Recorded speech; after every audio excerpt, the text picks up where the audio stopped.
Levy of fine यहीं से करना था ना, ठीक है। Levy of fine and normally coming on to the point there. हाँ चलिए आते हैं general province regarding the executions there, ठीक है। समझिए नॉर्मली क्या होता है कि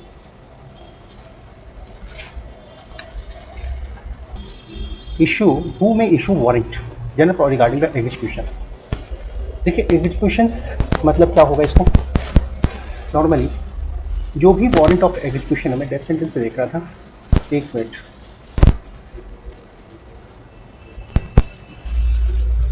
एग्जीक्यूशन किया था हमने general provision regarding the execution, did you do that? 487 life कर लिया था, 468 किया था ये वाला, हाँ नहीं लास्ट क्लास में,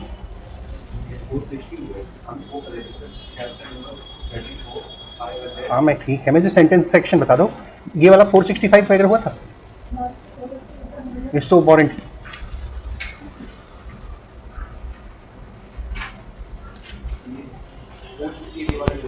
हाँ 460 ये वाला नहीं हुआ है, चलो यहाँ से मूव करते हैं, ठीक है। चलिए यहीं से पहले मूव करते हैं। अब सुनिए क्या कहते हैं, और यहाँ सिंपली पॉइंट स्पेसिफाई करता है हु में issue warrant, section number what 465, let us see what's happening there, section number 465। अब जरा इस सिचुएशन को समझते हैं। अब देखो यहाँ पे कहते हैं, जो कि बहुत ही कॉमन सी बात है, it says that every warrant for the execution of a sentence. देखिए पहले इस लाइन का मतलब समझिए, sentence means what, sentence means सजा, पनिशमेंट। कैसी सजा होती है, या तो जेल होता है या फांसी होती है, यही होता है, डेथ सेंटेंस या फिर जेल। तो अब इसको एग्जीक्यूट कैसे किया जाए, एग्जीक्यूट का मतलब क्या होता है, इम्प्लीमेंट कौन करेगा।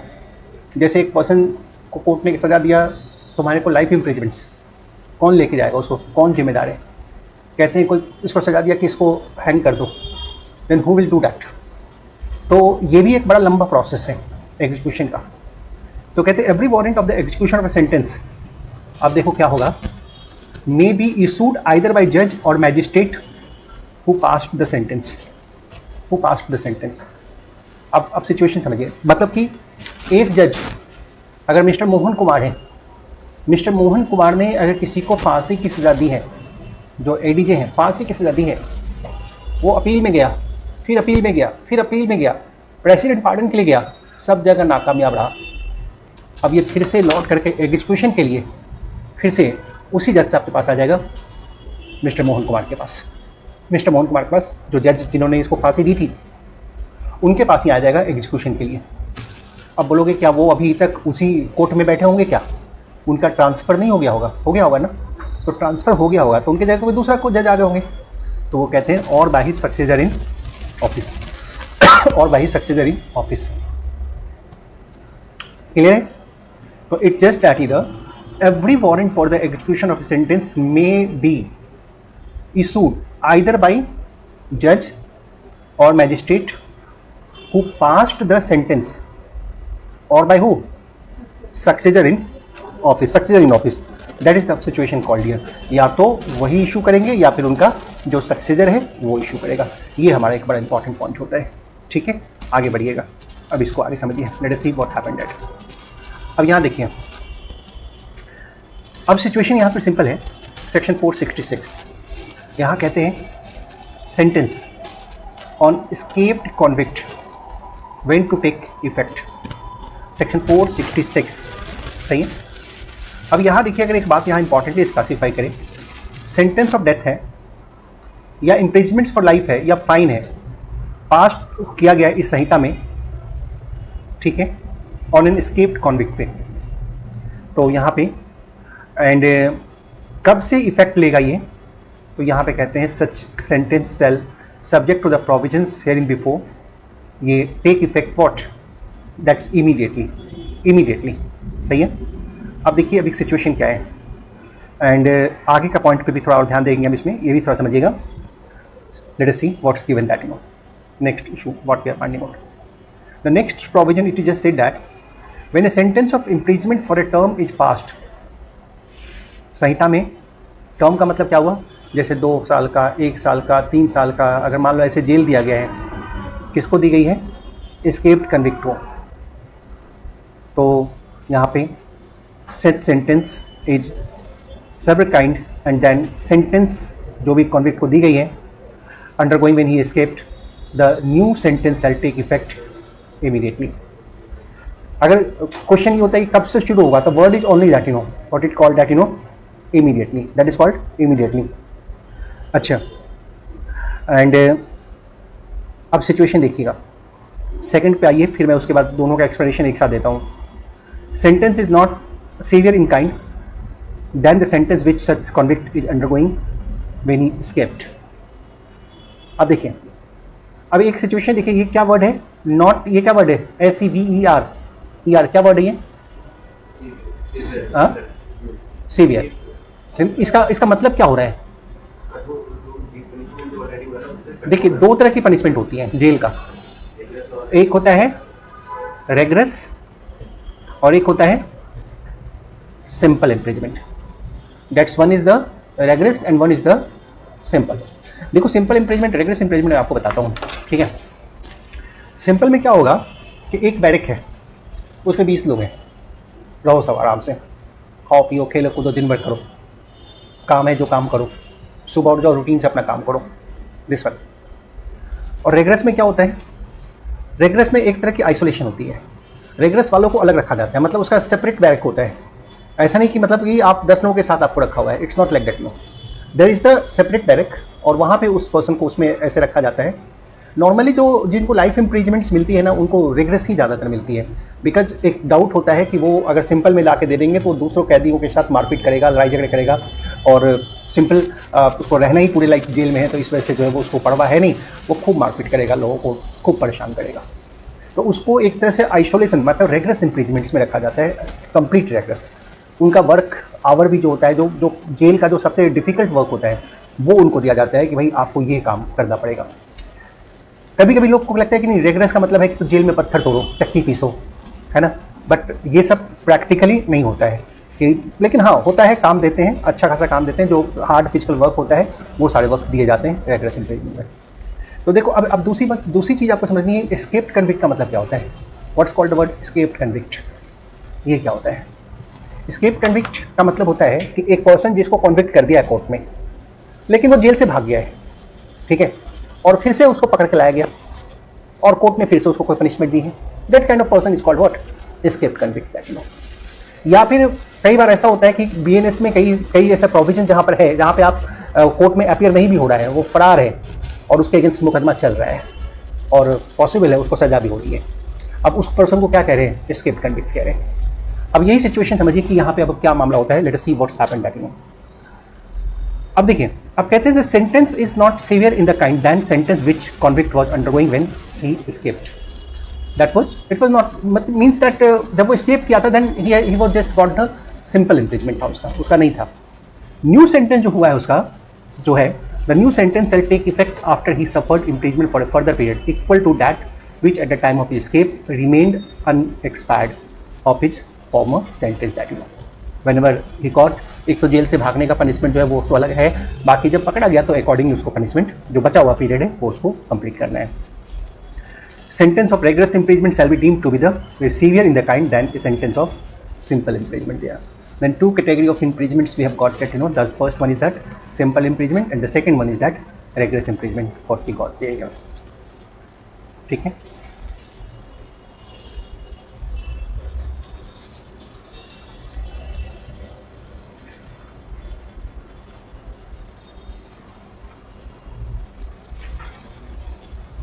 चलिए। Sentence on offender already sentenced for another offence. अब सिचुएशन समझिएगा जरा, बात को आप ध्यान समझिएगा। नाउ सपोज करो एक पर्सन के ऊपर 2 क्रिमिनल केस या 3 क्रिमिनल केस ऐसे चल रहे हैं। सपोज दैट एक पर्सन के ऊपर जो है एक पॉसिबल है FIR है 1 और एक FIR है 2। अब इस FIR में मान लो सेक्शन 338 लगी हुई है। 338 व्हाट? किसका? BNS का। 338 BNS का किस में लगाते हैं, कब लगाते हैं? जब वैल्यूएबल सिक्योरिटी बना लेते हैं, नकली नोट प्रिंट कर लेते हैं, नकली स्टैम्प पेपर बना लेते हैं, या किसी का वसीयत फर्जी क्रिएट कर लेते हैं। बड़ा सीरियस ऑफेंस है और गवर्नमेंट के अगेंस्ट अपराध करोगे तो 10 लाइफ इम्प्रिजमेंट है, और अगर अपराध करोगे किसी प्राइवेट पर्सन के अगेंस्ट तो सज़ा कितना है? 10 साल की जेल है मैक्सिमम। तो इस पर्सन का गिल्टी प्रूफ हो गया, और गिल्टी प्रूफ हो जाने के बाद जो है ना इसको कोर्ट ने सज़ा दे दी कि भाई तुम 10 साल के लिए जेल जाओ। ये भी बोला ओके, 10 साल के लिए क्या क्या जेल में चला गया। अब जेल में बंदे सज़ा काट रहा है, 1 साल हो गए, 2 साल हो गए। अब इस जो FIR 2 है उसका भी फैसला आया। इसमें 420 लगा हुआ था, किसी और के साथ था ये अपराध, इसका भी फैसला आया। अब बोलो इसमें कन्विक्शन हुआ, एक्यूटल हुआ, ऑब्वियसली इसमें भी कन्विक्शन हो गई। और 420 में सजा कितने की? 420 का BNS में क्या है? 318 है BNS का, और इसमें भी सजा जो हो गई मान लो होगी, और इसमें सजा हो गई मान लो 7 साल। तो 3 साल यहाँ काटा है, 7 साल बचा हुआ है, और अब एक नई मुसीबत 7 साल की यहाँ भी हो गई। तो अब ये इंसान तो एक ही है, जेल में जाएगा। अगर ये जेल में है तो दोनों जुर्म की सजा एक साथ इसकी चलेगी या एक खत्म होने के बाद दूसरी चलेगी? बस हेडिंग समझ लो यही है, हेडिंग समझ लो यही है। Sentence on offender.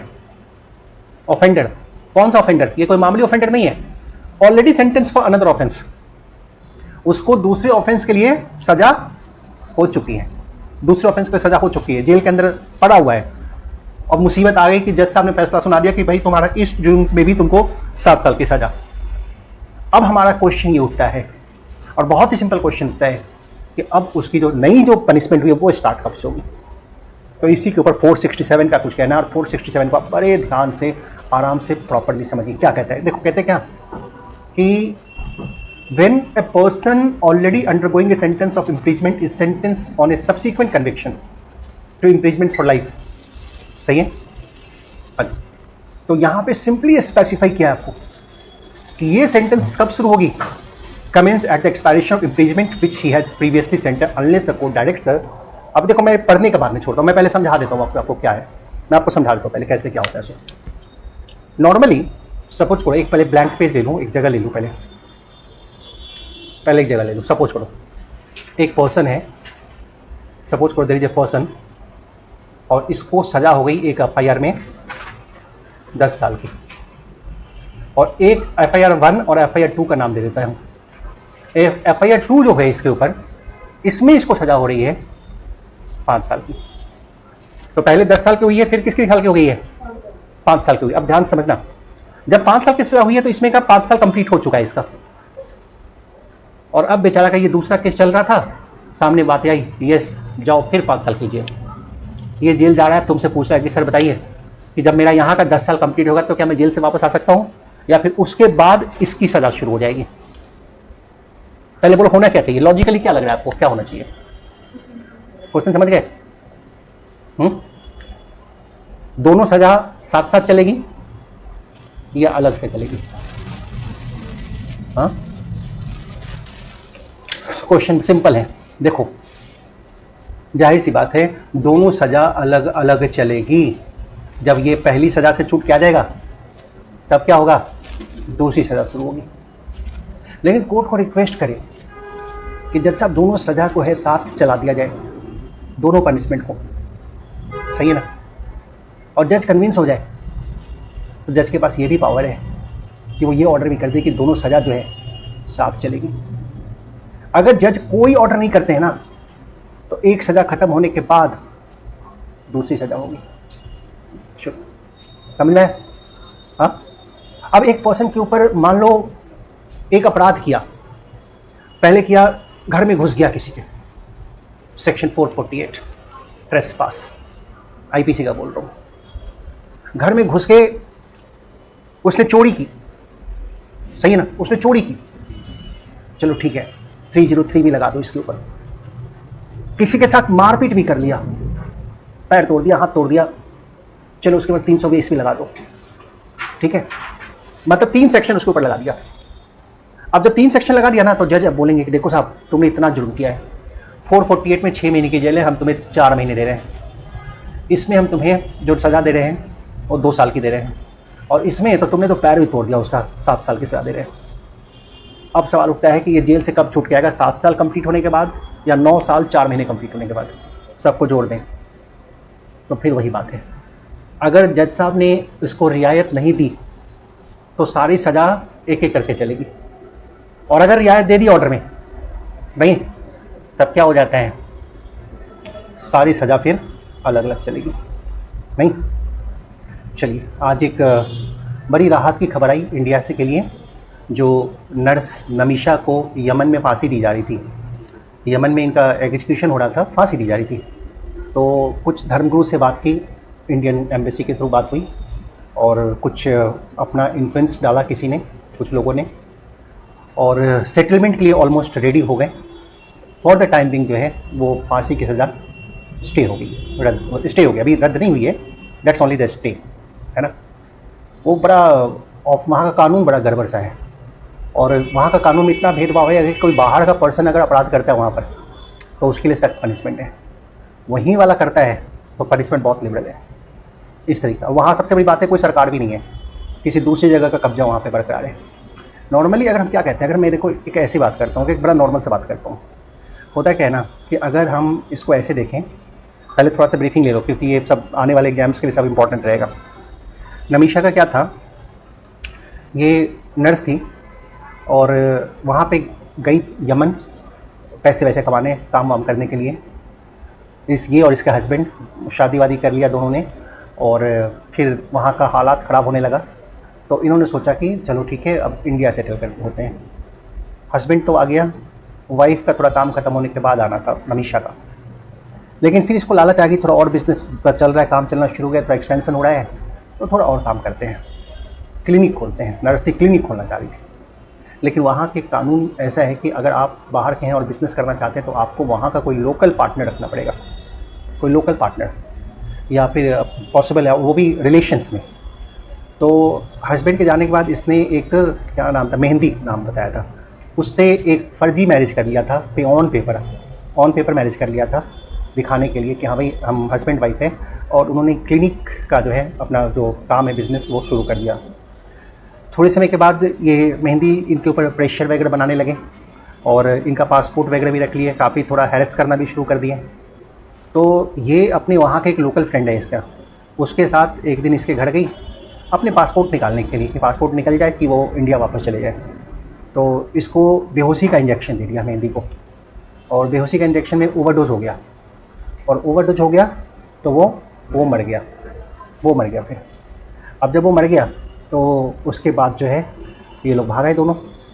अब दोनों भाग आए तो पॉसिबल सीसीटीवी फुटेज वगैरह देखा गया, तो इन दोनों को आते पुलिस ने देखा, दोनों को अरेस्ट कर लिया। जो वहाँ की लोकल थी उसको 3 साल की सज़ा हुई, और इसको जो है फांसी हो गई। 2017 से जेल में बंद है, और वहाँ की कोर्ट ने इसको फांसी दिया। वहाँ के सुप्रीम कोर्ट तक में वो अपील वगैरह किया, कहीं सुनवाई नहीं हुई, सब ने फांसी की सज़ा बरकरार रखा। वहाँ का कानून ऐसा है, लेकिन वहाँ के कानून में एक रियायत की बात ये होती है, कहते हैं ब्लड मनी, एक वर्ड होता है वहाँ ब्लड मनी, उर्दू में इसको दिनाए कहते हैं। ब्लड मनी का मतलब होता है कि अगर जिसका जो विक्टिम है उसकी फैमिली अगर माफ़ कर दे कॉन्विक्टेड को तो सज़ा माफ़ हो जाती है, वो फैमिली माफ़ कर दे। तो मेहंदी का फैमिली वाला अगर माफ़ करे तो अब उसके लिए ब्लड मनी भी दी जाती है। ब्लड मनी का मतलब एक हेवी अमाउंट दिया जाता है, जो अमाउंट ले करके उसकी फैमिली वाले माफ़ करते हैं कि हाँ भाई छोड़ दो इसको। तो भारत में बहुत सारे फंड इकट्ठे किए गए नमीशा को बचाने के लिए, ब्लड मनी का अमाउंट इकट्ठा करने किया गया, और जब वहाँ पे गए उसको ले करके ब्लड मनी का अमाउंट को, तो उसकी फैमिली वाले ने वो भी लेने से मना कर दिया, उस पैसे को भी लेने से मना किया। अब जब वो मना कर दिए तो कोर्ट ने इसकी फांसी की सज़ा बरकरार रखी, और 16 जनवरी को जो है इसको एग्जीक्यूट करने का जो है इसकी एग्जीक्यूशन डिसाइडेड था कि हाँ भाई इस दिन इसकी फांसी की सज़ा कंफर्म हो जाएगी, इस दिन इसको फांसी हो जाएगी। अब क्या होता है, जब 16 जनवरी को इसको फांसी की डिसाइड थी, यहाँ इस बीच में एक रिट पिटीशन फाइल हुआ। हाँ, एक रिट पिटीशन फाइल हुआ जिसमें ये प्रेयर किया गया कि सरकार को डायरेक्शन दें कि सरकार नमीशा को बचाने के लिए एफर्ट लें, नमीशा को बचाने के लिए। बिकॉज ऑब्वियस सी बात है, अगर वही अपराध अगर भारत में की रहती ना, भारत में की रहती तो पहले तो फांसी तो होती ही नहीं, ये बनता कल्पेबल होमिसाइड बनता, ये मर्डर बनता भी नहीं, ठीक है। क्योंकि इंटेंशन देखते हैं, इंटेंशन था पासपोर्ट लेना, ये इंटेंशन था। मेडिसिन ओवरडोज हो गया, that would be the different matter, चलो ठीक है, उसका नॉलेज था कि ओवरडोज होने से मर भी सकता है। लेकिन भारत में मर्डर के लिए आपको दोनों चीज़ चाहिए होता है, आपको इंटेंशन भी चाहिए और आपको नॉलेज भी चाहिए। तो भारत के कानून में ये चीज़ मर्डर नहीं होता, तो ये सब कुछ दलीलें सुप्रीम कोर्ट में दी गई। और भारत का कानून तो इतना लिबरल है कि 2-4 जजमेंट अगर घुमाए इधर उधर तो वो फिर कल्पेबल होमिसाइड भी नहीं होता, वो नेग्लिजेंस में आ जाता और कहीं बच भी सकते थे, ये भी हो सकता था। कई चीज़ें पॉसिबिलिटी थी यहाँ पे। और अगर मर्डर भी होता, फांसी भी हो जाती, तो ये ऐसा नहीं था कि रेयरेस्ट ऑफ रेयर है और सुप्रीम कोर्ट या कोई भी कोर्ट फांसी की सजा दे दी होती। और अगर दे भी दी होती तो प्रेसिडेंट पार्डन मिल गया होता, लेडी है, कई कुछ देखा जाता था। तो इससे क्या होता है ना कि दैट्स फंडामेंटल राइट एक तरह से वॉयलेट होती है, इंडियन सिटीजन है, लेकिन उसमें कुछ बात होती है कि भाई with in the territory of India तक ही वो राइट्स लिमिटेड होती है, बियॉन्ड द टेरिटरी वो राइट नहीं मिलता। तो कोई नहीं, सुप्रीम कोर्ट को ने प्रेयर यही रहा कि भारत सरकार को एक डायरेक्शन हो ताकि भारत सरकार उसको सेव करने के लिए जो है एफर्ट ले। वो ग्रेट काम कर गया। तो भारत सरकार ने देखा कि मुस्लिम कंट्री है, तो जो सुन्नी के धर्मगुरु हैं, तकरीबन 94 ईयर एज है उनका, उनको लगाया काम पे। उन्होंने यमन की सरकार से बात की और उस फैमिली वाले से बात की। तो फैमिली वाले ने थोड़ी पॉजिटिव सिग्नल दिया और फिर उससे बात किया सरकार से वहाँ की। तो कुल मिलाकर के बात बनी और एक तरह से अभी जो है वो फांसी टल गई है, ठीक है। लेकिन आगे हो सकता है कि फिर से एग्जीक्यूशन हो, वो एक अलग मैटर आएगा फिर। नहीं हो तो हम इस बात पे कर रहे थे काम। अब देखिए, सुनिए बातों को ध्यान से समझिए।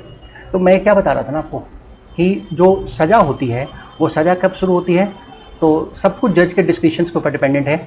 जज चाहे तो इमीडिएटली, लेकिन नॉर्मली अब किसी को कहते हो ना, सुनते हो कि भाई उसको 140 साल की सज़ा हुई है एक पर्सन को, कभी न्यूज़ आता है ना, न्यूज़ चैनल वाला न्यूज़ को कमर्शियलाइज करने के लिए कहते हैं कि भाई उत्तर प्रदेश की बरेली में एक इंसान को 140 साल की सज़ा, वो बता देंगे न्यूज़ में ऐसे ही। लेकिन प्रॉब्लम क्या है ना कि वो लोग फिर उसको बातें करना शुरू करते हैं 140, भाई 140 होगा कैसे? तो 140 ऐसे ही हो जाता है। हो सकता है 10-20 ऐसा अपराध किया है, सब काउंट हो गया, सब में 10 साल की सज़ा कर दिया, 15 साल की सज़ा कर दिया, सबको जोड़ कितना बन जाता है। बट जज फिर थोड़ी रियायत बरतते हैं, 90% केसेज में करते हैं कि ये ऑर्डर पास कर देते हैं कि सारी सज़ा जो है, पनिशमेंट जो है वो शुरू कैसे होगी, साथ ही शुरू होगी, अलग अलग शुरू नहीं होगी। यही बात मैं आपको यहाँ बताना चाह रहा था। Provided that where a person has been sentenced to imprisonment by an order under section 141 in default of furnishing security। अब चलिए एंड अब इसको समझते हैं। तो यहाँ पे सिंपली कहते हैं where a person who has sentenced to imprisonment by an order under section 141 default of furnishing security। अब अंडरगो कर रहा है सेंटेंस में, sentence to imprisonment for an offence committed prior to making such order. Later offence जो है, जो बाद वाला है, वो पहले। अगर मान लो सिक्योरिटी फर्निश के लिए बोला था 141 में, आपने नहीं फर्निश किया, तो उसमें जो सज़ा मिलेगी वो क्या होगी, इमीडिएटली कमेंस हो जाएगी। एंड पर्सन पहले से कोई सज़ा काट रहा है, undergoing sentence of imprison for a life, और सब्सिक्वेंट कन्विक्शन भी हुई है लाइफ की। तो सब्सिक्वेंट सेक्शन जो है, अब इसमें बता ही दिया है, कॉन्करेंटली रन करेगी with such previous sentence. So that's the situation called है। अब सब सेक्शन, अब यहाँ पे जो आपको एक बात क्लियर आ गया कि एक पर्सन को 2 बार लाइफ इम्प्रिजमेंट हुई या 3 बार हुई या 4 बार हुई लाइफ इम्प्रिजमेंट, तो वो सारी लाइफ इम्प्रिजमेंट क्या होगी, साथ चलेगी, ठीक है। दिस वन, चलिए ये सब इसमें लिखा है।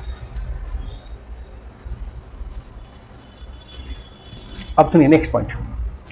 देखिए नेक्स्ट पॉइंट पे कहते हैं, अब इसको समझो, हेडिंग को आपको बहुत क्लियर कर देगा। Period of detention undergone by the accused, और सेट ऑफ होगा against the sentence of the imprisonment. Period of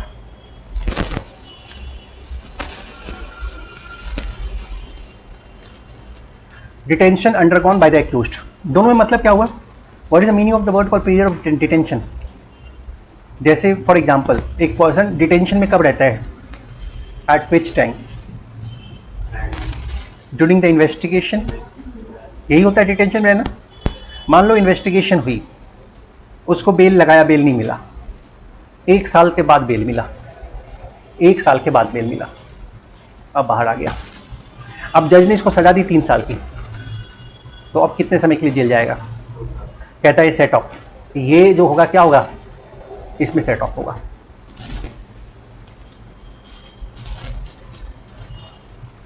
question बदलता हूं फिर से। अब जज साहब ने सजा दी 6 महीने की, लेकिन वो जेल में कितने दिन रहा है? 1 साल। अब क्या होगा? कितने दिन के लिए जाएगा जेल? अब नहीं जाएगा। तो 6 महीना जो एक्स्ट्रा जेल में रहा, 6 महीना जो एक्स्ट्रा जेल में रहा, वो उसका क्या हिसाब होगा? उसके लिए कुछ कॉम्पनसेशन कहीं कुछ मिलेगा? आपकी किस्मत, ठीक है। मिलता है, बहुत कम मिलता है, मिल जाते हैं, है ना। This one.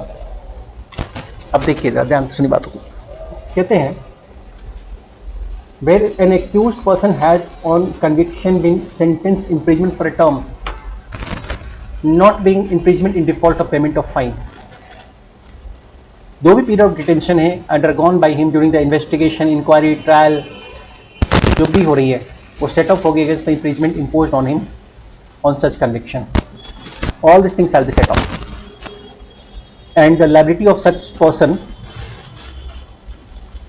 to undergo imprisonment on such conviction shall be restricted the remainder, बचा हुआ if any, मतलब बचा हुआ है तब, जैसे फॉर एग्जांपल अगर 1 साल जेल ऑलरेडी इन्वेस्टिगेशन के दरमियान रह चुके थे और सजा हुई है 6 months की ही, तो कोई सजा नहीं होगी, फिर आगे जेल नहीं जाना पड़ेगा। सही है। चलिए, provided that case referred in section 475, आने तो बताते फिर such period shall be set off against the period of 14 years referred to in that section। 475 में इसको इस बातों को कवर कर देंगे। This thing shall be covered onto the section 475 statutory benefit of set off। चलिए, यहाँ तक हो गया हमारा। ये सब केस आप एक बार पढ़ लेना इसको, फिर मैं बाद में करा दूंगा इसमें।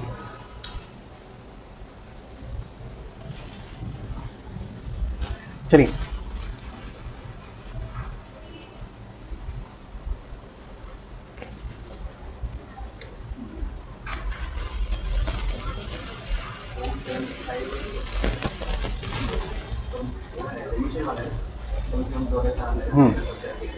कंडीशंस होंगी, वहां आएगा तो उसको मैं कवर कर दूंगा। अच्छा, अब एक बात सुनो, मैं बताता हूँ, अब ध्यान सुनना। सपोज करो एक पर्सन के ऊपर, क्वेश्चन सुन लोगे तो आंसर हो जाएगा। एक पर्सन के ऊपर एक एफआईआर है, मान लो इसका नाम 1 दे देते हैं, एक एफआईआर है, इसका नाम 2 दे देते हैं। इसमें ये इम्प्रिजमेंट में रहा, सही है, 1 ईयर ड्यूरिंग इन्वेस्टिगेशन के दरमियान। 1 साल बाद इसका बेल हो गया, ठीक है, अच्छे से लिखता हूं। एक पर्सन एफआईआर 1 इम्प्रिजमेंट में रहा 1 year during investigation, but later क्या हो गया? बरी हो गया। बरी होने को क्या कहते हैं? बरी होने का इंग्लिश एक्यूटल, लेटर एक्यूटेड, इसकी एक्यूटल होगी, मतलब 1 साल फालतू में जेल में रह गया। अच्छा, एक और एफआईआर है, एफआईआर 2 है। अब सुनो ध्यान से, एफआईआर 2 में इसको कन्विक्शन हो गई, जेल में नहीं रहा, कन्विक्टेड हो गया फॉर 3 years सेंटेंस। 3 साल की इसको क्या हुई? जेल हो गई। तो क्या ये जो है, ये वाला चीज में सेट ऑफ हो सकता है? क्या ये सेट ऑफ अलाउड है? क्या ये सेट ऑफ हो सकता है? What do think on that? मतलब एक एफआईआर में 1 ईयर हम फालतू में जेल में थे, सही है। अब एक दूसरा भी एफआईआर था, उसमें कन्विक्शन हो गई है। हम कहते हैं कि उसमें जो हम जेल में थे ना, उसको इसमें सेट ऑफ कर दो। सेम जज है, सेम कोर्ट है। तो आंसर पूछते हैं, देखिए 469 से 469 nothing in section 466 467 shall be held to excuse any person from any part of punishment to which he is liable upon his former or subsequent conviction. दो अलग अलग कन्विक्शंस के जो जेल में बिताए हुआ समय है वो सेट ऑफ नहीं हो सकता है. That can not be set of at all. चलिए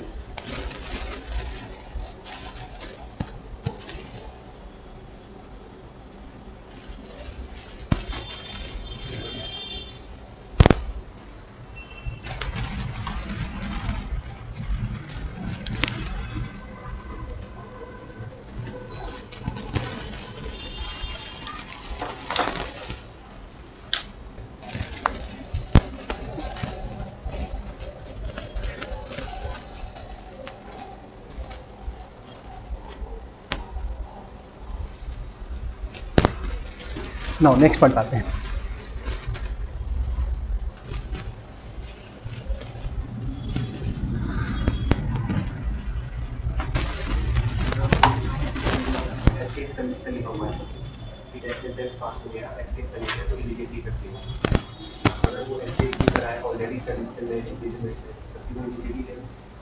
इफेक्ट तो इमीडिएटली ही होती है लेकिन वो स्टे हो जाता है कोर्ट से और वो सब्जेक्ट टू अदर प्रोविजंस भी होते हैं. वो जेल में है, अब उसको डेथ सेंटेंस दिया तो हाई कोर्ट से कंफर्मेशन तो चाहिए तभी वो इफेक्ट होता है ना. तो इफेक्ट तो इमीडिएटली होता है. वो तो हम जा जा के उसको स्टे लेते रहते हैं और कानून में लिखा है कि इधर अपील कर दिया तो उधर स्टे हो जाएगा. फिर कानून में लिखा है कि अपील का जितना पीरियड है उतना दिन तक स्टे रहेगा. अपील कर दिया तो जब तक अपील डिस्पोज ऑफ नहीं हुआ तब तक स्टे रहेगा. ये कह दिया कि इफेक्ट इमीडिएटली, बट ये भी लिखता है subject to the other provision. ये बात भी यहाँ पे इंपॉर्टेंट है.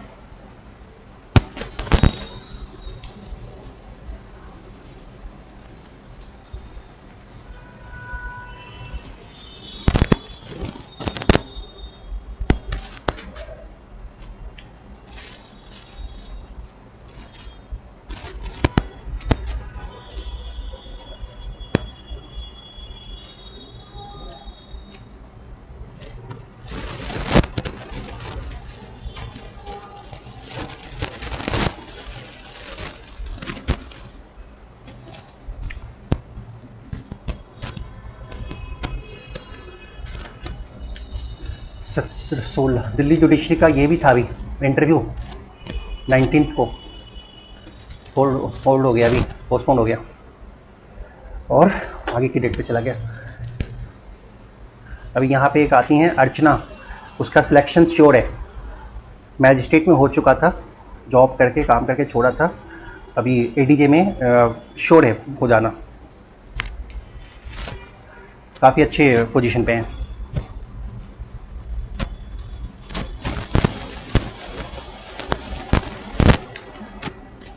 आगे देखिए, आगे देखिए, समझिए. When an award of infringement in default of payment of fine is annexed. अब इसको लाइन को समझो जरा आप normally. Just try to understand what's written on that point. ये वाला समझ गया subsection 1. No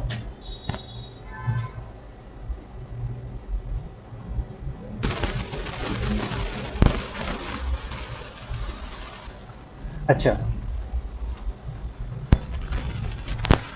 and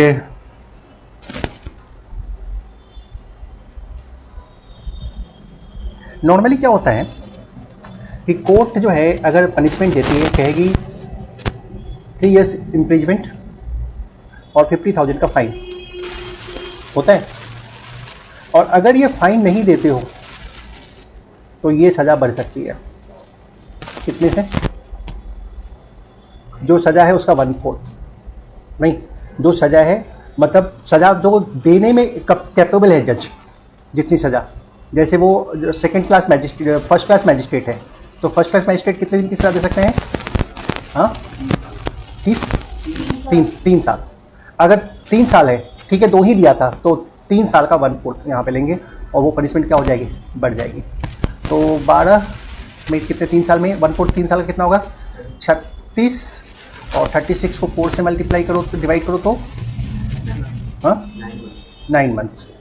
that's 9 months की. तो इट्स 9 मंथ्स हो गया. ठीक है, 9 महीने से सजा क्या हो जाएगी? बढ़ जाएगी, एक्सटेंड. यानी कि अब कितने दिन के जेल जाना होगा? 3 साल 9 महीने, 3 years 9 months की जेल। जब 3 साल 9 महीने के, अब समझिए इसी पे ये क्वेश्चन है, ये सवाल है। When an award of imprisonment in default of payment of fine is annexed to the substantive sentence of imprisonment, यही बात कही है।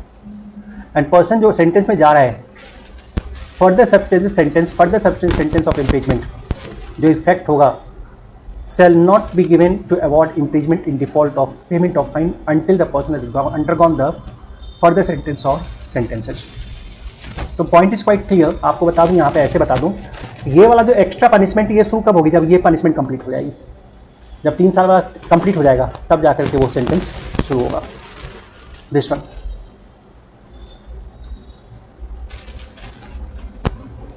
चलिए, return of warrant on execution of sentence.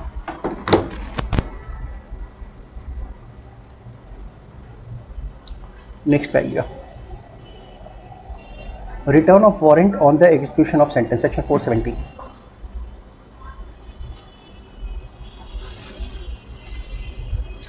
चलिए अब देखो आपको कोर्ट में ना जितने भी ऑर्डर्स होते हैं, देखो एक बात समझो, पहले एक लैंग्वेज समझ लो पहले आप, फिर पढ़ना आपको आसान होगा। कोर्ट जो भी ऑर्डर करेगी ना उसको कहेंगे वारंट।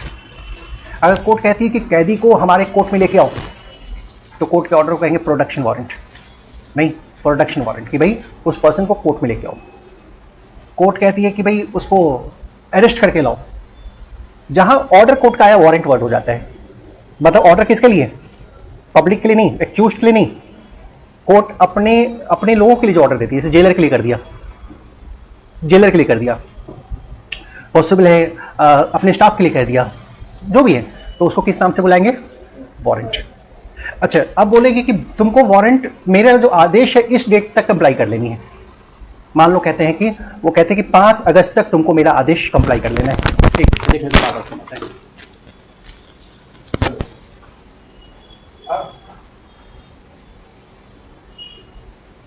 कॉपी तो पहुंच रहा है, अरे यहाँ दी कॉपी में।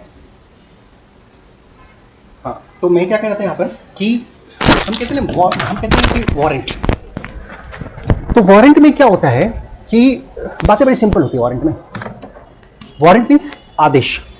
अब मान लो अगर कोर्ट को कहना है कि ये आदेश तुमको 5 अगस्त तक कंप्लाई करनी है, तो कोर्ट कैसे बोलेगी इस बात को? हाँ, सही बोला, बोलेंगे let the protection warrant be issued against the accused, let the warrant returnable by 5 अगस्त 2025। अब आम लोगों को ये बात नहीं समझ में आएगी, नहीं, let the protection warrant against the accused returnable by 5 अगस्त 2025। अब क्या है, कोई नया स्टाफ है तो क्या लिखा हुआ है भाई? let the protection warrant issued against the accused, let the returnable by, उसका मतलब होता है कि 5 तारीख को एक्यूज्ड को लेके मेरे कोर्ट में हाजिर हो जाओ। और अगर कोर्ट देखती है कि भाई नहीं आया है, तो लिखेंगे वारंट रिटर्न अनसेटिस्फाइड, ऐसे लिख देंगे, फिर दूसरा ऑर्डर पास कर देंगे। और ऑर्डर कंप्लाई हो गया तो उसको कहते हैं वारंट रिटर्न हो गया, उसको रिटर्न वर्ड से लिखते हैं। वो लैंग्वेज ही अपना डिफरेंट काइंड ऑफ होता है, जो शुरुआत में कई लोगों को समझ में नहीं आता है। एक पर्सन जो वकालत कर रहा है, इंटर्नशिप प्रॉपर नहीं कर रहा है, ट्रेनिंग प्रॉपर नहीं है, तो ये सारी शब्द समझने में थोड़ी तकलीफ होती है। कहते हैं when sentence has fully executed, तो कोर्ट ने क्या दिया कि कोर्ट ने जेलर को क्या आदेश दिया कि जेलर इसको 3 साल की सजा कटवाओ, अपने जेल में रखो। अब 3 साल कंप्लीट हो गया, जेलर बोलेंगे वाह मैंने जज साहब का ऑर्डर कंप्लाई कर दिया।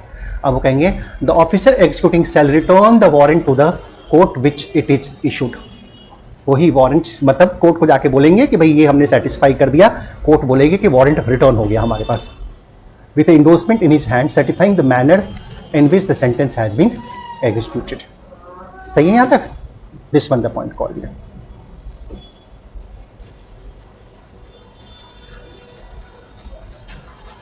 चलिए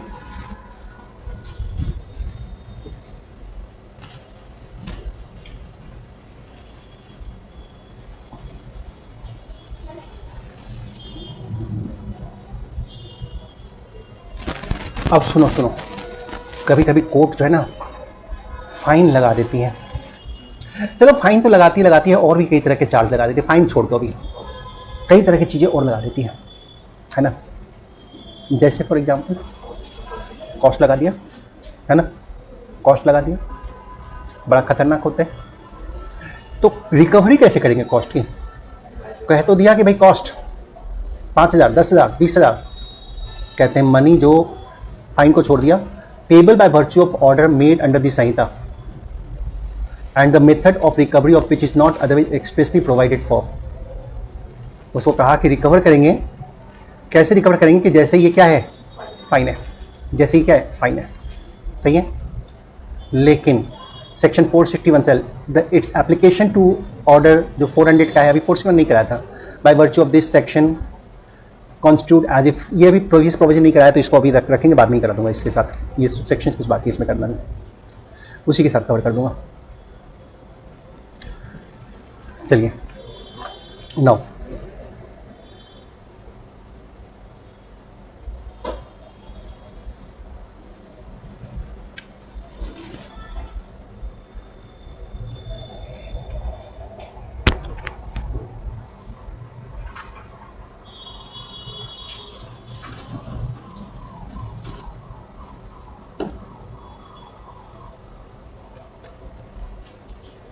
mercy petition in death sentence cases section 472।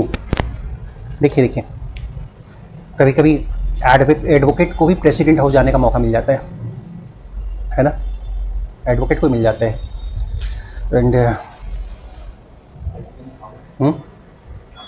Rashtrapati Bhavan, अगर 472 का केस आ जाए तो राष्ट्रपति भवन, ठीक है ना। मैं भी गया हूँ एक बार, ऐसे ही किसी का फाइल कर दिया था मर्सी पिटीशन, उसका मन भी नहीं था, उसको स्टार्टिंग में जब करियर का स्टार्ट था तो उसको मना करके समझा करके अब्दुल कलाम जी प्रेसिडेंट थे, वहाँ फाइल कर दिया था। हियरिंग भी हुई थी, वो पोस्टपोनमेंट पे रख लिया था, उसको पेंडिंग में रख लिया था उन्होंने, डेट लग गई थी उसके ऊपर, और तब से वो पेंडिंग ही पड़ी रही थी लंबे समय तक, है ना। तो ये चीज़ था, बहुत लोग करते हैं ये सब चीज़ें। एडवोकेट को अगर प्रेसिडेंट हाउस देखना है, उधर जाना है पूरा, तो ये अच्छी अपॉर्चुनिटी है। वहाँ पहले वो एंट्री गेट होती है, वहीं पे ये पिटिशंस लगती है, ये पिटिशंस लगती है, और जब लगाते हैं तो 7-8 दिन में हियरिंग आ जाती है, उसकी हियरिंग आ जाती है। प्रेसिडेंट बैठे होते हैं और मर्सी पिटिशन लगाई, और फर्स्ट हियरिंग में ही वहाँ से ऑर्डर कर देंगे कि वो गवर्नमेंट को रिकमेंडेशन मांगेंगे, गवर्नमेंट को एडवाइस के लिए भेज देते हैं कि सरकार का क्या एडवाइस है, ठीक है। उसका नेक्स्ट स्टेट का पता करना सरकार के एडवाइस आने के बाद क्या होगी। सो फिर सरकार का एडवाइस आता है, उसके ऊपर आर्गूमेंट होती है, ये कंफर्म रहता है ऑलमोस्ट कि जो सरकार का एडवाइस है उसके अकॉर्डिंगली चलते चलते हैं। That's quite confirm that if सरकार allow then it's allowed, that's अपन। और सरकार का अलाउ करना है न करना सब कुछ पॉलिटिक्स के ऊपर अभी डिपेंडेंट है। अभी के समय किसी की मर्सी पिटिशन चली जाए, किसी की पिटिशन ऐसे लग जाए, सरकार कोई एक्शन नहीं देगी इलेक्शन का टाइम में, तो वो सब सिचुएशन पर डिपेंड करते हैं कि मीडिया सिस्टम क्या है इसमें। बट हाँ, कभी ट्राई करना हो तो इस सेक्शन को यूज़ कर सकते हो प्रेसिडेंट हाउस घूमने के लिए। देखिए ज़रा, mercy petition before the president और गवर्नर। अब सुनिए क्या होता है कि एक कॉन्विक्ट है, under the sentence of death है, या उसका लीगल हेयर है, या उसका रिलेटिव है, सही है। ये फाइल कर सकते हैं मर्सी पिटिशन किनके पास, before the president of India under article 72, और गवर्नर के पास, आप आर्टिकल याद रख लो, गवर्नर के पास under article 161 of the constitution, सही है। Within a period of 30 days from the date of superintendent of the jail, this one the point called है। 1 मिनट,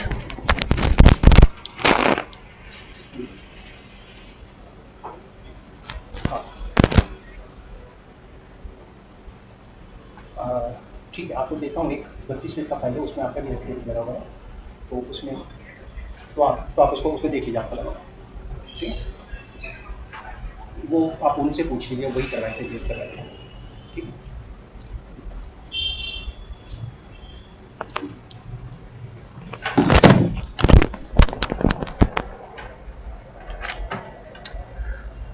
चलिए, अब देखो मर्सी पिटिशन फाइल करने का भी एक टाइम होता है। अब वो टाइम क्या है? 30 days from the date on which the superintendent of jail inform करता है कि भाई तुम्हारा डिसमिस हो गया अपील, रिव्यू या स्पेशल लीव टू अपील जो है तुम्हारा क्या हो गया है? डिसमिस हो गया है। सही है।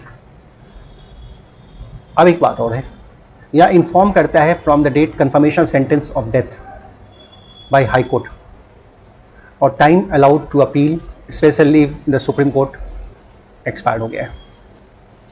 दैट वॉज, तो ये कहते हैं period 30 days from the date on which the supreme of jail. आप ये कर सकते हैं, मर्सी पिटिशन लगा सकते हैं प्रेसिडेंट ऑफ इंडिया के साथ सामने, जो भी सेंटेंस ऑफ डेथ है या उसका legal heir any other relative में, if he has not already submitted petition for mercy, file कर सकता है मर्सी पिटिशन। अब देखो वर्ड क्या है, वर्ड क्या है यहाँ पर? मे है। मे है मीन्स दिस 30 days का जो लिमिटेशन है ये मैंडेटरी नहीं है, ये डायरेक्टरी है। मीन्स ऐसा नहीं कि 30 दिन कंप्लीट हो गए और अभी तक मर्सी पिटिशन फाइल नहीं किया है तो आपकी मर्सी पिटिशन ली नहीं जाएगी और लिमिटेशन बढ़ होगी। It's not like that. एक एक्सक्यूज देते हैं, रीजन बताते हैं और मर्सी पिटिशन को पॉजिटिवली एडमिट किया जाता है, उनके पास पॉजिटिवली एडमिट किया जाता है और 100% केस में एडमिट किया जाता है। और 100% केस में यह भी होता है कि कोई भी 30 days के भीतर फाइल ही नहीं करता है, ये भी पॉसिबिलिटी है। क्योंकि जिसकी डेथ सेंटेंस हुई है ना, जिसकी डेथ सेंटेंस हुई है ना, वो जानता है कि सरकार का कानून बड़ा लिबरल है, हमको पूरा मौका मिलेगा, परे रहो। क्योंकि ऐसा है कि सुप्रीम कोर्ट ने रिजेक्ट कर दिया, आज रिजेक्ट कर दिया, सारे रास्ते बंद हो गए, तो ऐसा तो नहीं कि कल हो करके फांसी हो जाएगी। अभी क्या होगा कल हो करके? कुछ नहीं होगा। बैठो आराम से, खाओ पियो, सरकार भी बैठी, ये भी बैठे हैं। एक दिन सरकार से आकर कोई पूछेगा कि सरकार देखो फांसी की सजा हुई है और आप उसको अभी तक फांसी नहीं दिलवा रहे हो, उससे मिले हुए हो क्या? सरकार बोलेगी नहीं नहीं नहीं बिल्कुल नहीं मिले हैं, हम अभी उसकी एग्जीक्यूशन पिटीशन फाइल कर रहे हैं। मतलब जब प्रेशर बनेगा ना तब जाकर के क्या करेंगे? एग्जीक्यूशन पिटीशन फाइल करेंगे। कहां पर? कहां पर? उसी जज के पास जिस जज ने ऑर्डर पास किया था। फिर से जाएंगे, सर याद कीजिए आज से 5 साल पहले, 10 साल पहले, कभी कभी तो 15 साल पहले आप ही वो थे जिन्होंने ये एग्जीक्यूशन, ये फांसी की सजा दी थी। नहीं हम नहीं थे भाई, हम तो अभी 2 महीने पहले आए हैं, कोई और होंगे हमारे पीछे, तो कोई बात नहीं, फिर भी आप ही को करना है। ऑब्वियस सी बात है, सक्सेस इन ऑफिस भी करते हैं। आप कहेंगे ये हमारा, ये आपका एग्जीक्यूशन पिटीशन है, ठीक है, इनको बताइए कब फांसी देंगे। जज साहब बोलेंगे ऐसे कैसे भी तुरंत बता दे, let the notice be issued to the accused so and so, the next date of hearing after 6 months, 6 महीने के बाद। सही है ना? वो रिक्वेस्ट करेगा सर थोड़ा जल्दी, जल्दी क्या पड़ी है, क्या जा रहा है आपका? 6 महीने बाद, 6 months के बाद डेट, ठीक है। अब 6 महीने के बाद हो सकता है कि उसका वकील ही नहीं आया, कोई एक डेट और पड़ गई। मौका देते हैं, मरने वाले को पूरा मौका देते हैं। अब क्या करता है, फिर अगली डेट है, वकील साहब अपीयर हो गए, सर ठहरिए मर्सी पिटीशन कल ही फाइल की है। जज बोलेंगे जाओ, फिर गया वो पिटीशन गया, खत्म। अब मर्सी पिटीशन जब प्रेसिडेंट के यहाँ चली गई है, अब प्रेसिडेंट भी जल्दी नहीं करने वाले हैं कोई, आजकल में प्रेसिडेंट भी भेजेंगे सरकार को, सरकार भी फाइल दबा के रखेगी, रिकमेंडेशन है, बहुत लंबा चलता है। अगर बहुत पॉलिटिकल प्रेशर बना तब जाके प्रेसिडेंट मर्सी डिनाई करते हैं, तब जाके होती है। और सबसे बड़ी बात तो ये भी होता है कि कई सर्कमस्टेंस में सुप्रीम कोर्ट भी नजर बना के बैठी है, भाई तुम तो रोज मार रहे हो इसको, 10 साल से उसका पिटीशन पेंडिंग पड़ा हुआ है, रोज मर रहा है बेचारा, जाओ हम इसको लाइफ सेंटेंस में कम्यूट कर दिए, लाइफ गया फांसी की सजा। So this is such kind of scenario, होता है ऐसे, ठीक है। आगे के नेक्स्ट में करेंगे, मुझे को थोड़ा अर्जेंटली जाना पड़ेगा अभी, कल करते हैं और